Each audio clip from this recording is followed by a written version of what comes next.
आज के डिजिटल दौर में मोबाइल हमारी जरूरत भी है और पहचान भी।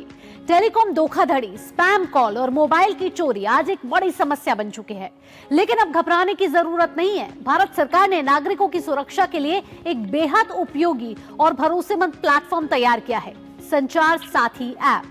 कंटेंट क्रिएटर अजय यादव आज इस वीडियो के जरिए ये बता रहे हैं कि कैसे संचार साथी ऐप आपकी समस्याओं का समाधान बन सकता है और कैसे कुछ आसान स्टेप्स में आप अपनी और अपने मोबाइल की सुरक्षा खुद सुनिश्चित कर सकते हैं।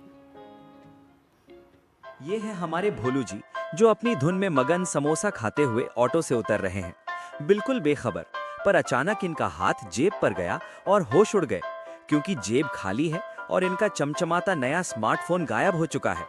भोलू भागे उस ऑटो के पीछे, लेकिन तब तक देर हो चुकी थी और फोन, पुरानी यादें और जरूरी डेटा सब कुछ आंखों से ओझल हो गया।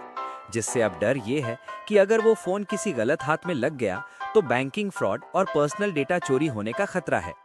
मगर घबराइए मत, क्योंकि डिजिटल सुरक्षा के लिए मौजूद हैं इंस्पेक्टर सतर्क, जो भोलू की मदद के लिए तुरंत पहुंच गए हैं। और उनका कहना है कि रोने से कुछ नहीं होगा, बल्कि समझदारी से काम लेने का वक्त है, ताकि फोन का मिसयूज रोका जा सके। भारत सरकार का संचार साथी पोर्टल एक ऐसा हथियार है जो चोरी हुए फोन को ट्रैक और ब्लॉक करने में मदद करता है। लेकिन पोर्टल पर जाने से पहले इंस्पेक्टर सतर्क याद दिलाते हैं कि दो बहुत जरूरी काम यानी होमवर्क करना पड़ेगा। सबसे पहला कदम है तुरंत नजदीकी पुलिस स्टेशन जाएं या ऑनलाइन पोर्टल पर लॉस्ट रिपोर्ट या एफआईआर दर्ज करवाएं। और दूसरा कदम है अपने मोबाइल ऑपरेटर के स्टोर पर जाकर उसी नंबर का डुप्लीकेट सिम कार्ड इशू करवाएं, क्योंकि ये नया सिम इसलिए जरूरी है ताकि फोन ब्लॉक करते वक्त ओटीपी इसी नंबर पर आए। जब एफआईआर की कॉपी और नया सिम हाथ में हो, तभी आप ब्लॉकिंग प्रोसेस शुरू करने के लिए तैयार हैं। अब किसी दोस्त के फोन या कंप्यूटर से sancharsaathi.gov.in पर जाएं, सिटीजन सेंट्रिक सर्विसेज सेक्शन को चुनें और चोरी हुए फोन को ब्लॉक करने के लिए लाल बटन यानी ब्लॉक स्टोलन/लॉस्ट मोबाइल पर क्लिक करें। एक फॉर्म खुलेगा जहां मोबाइल नंबर और 15 डिजिट का IMEI नंबर भरना होगा। फिर फोन कहां और कब खोया इसकी जानकारी दें और पुलिस कंप्लेंट की डिजिटल कॉपी को वहां अपलोड करें। और इसके बाद मोबाइल ओनर की पर्सनल डिटेल्स जैसे नाम, एड्रेस और आइडेंटिटी प्रूफ अपलोड करना अनिवार्य है। अब जो नया डुप्लीकेट सिम आपने लिया था, उस पर आया हुआ OTP एंटर करें और फॉर्म को सबमिट कर दें, जिससे एक रिक्वेस्ट ID जनरेट होगी, जिसे संभाल कर रखें, क्योंकि फोन वापस मिलने पर यही काम आएगी। अब संचार साथी का CEIR सिस्टम देश के सभी टेलीकॉम नेटवर्क्स को ये IMEI नंबर ब्लॉक करने का निर्देश भेज देगा।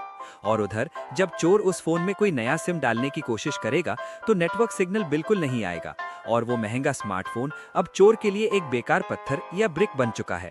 लेकिन कहानी यहाँ खत्म नहीं होती, क्योंकि जैसे ही फोन ऑन होगा, सिस्टम पुलिस को लोकेशन ट्रेस करने का अलर्ट भेज देगा और इस ट्रेसेबिलिटी डेटा की मदद से पुलिस चोर तक पहुँच सकती है और फोन रिकवर कर सकती है। कुछ वक्त बाद जब भोलू को अपना फोन वापस मिल जाता है तो वो परेशान है, क्योंकि फोन अभी भी नेटवर्क नहीं पकड़ रहा।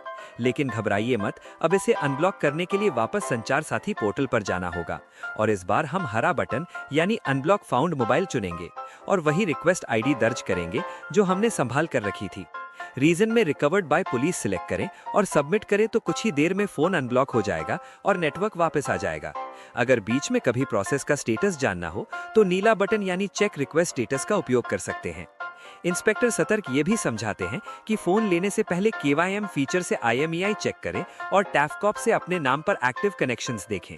तो याद रखें 3 स्टेप्स, पहले पुलिस रिपोर्ट, दूसरा डुप्लीकेट सिम और तीसरा संचार साथी पर ब्लॉक रिक्वेस्ट, ताकि आप सतर्क रहें और सुरक्षित रहें, क्योंकि भारत सरकार का संचार साथी पोर्टल आपकी डिजिटल सुरक्षा के लिए हमेशा तैयार है। हम अक्सर कहते हैं बेटियां विदा होती हैं,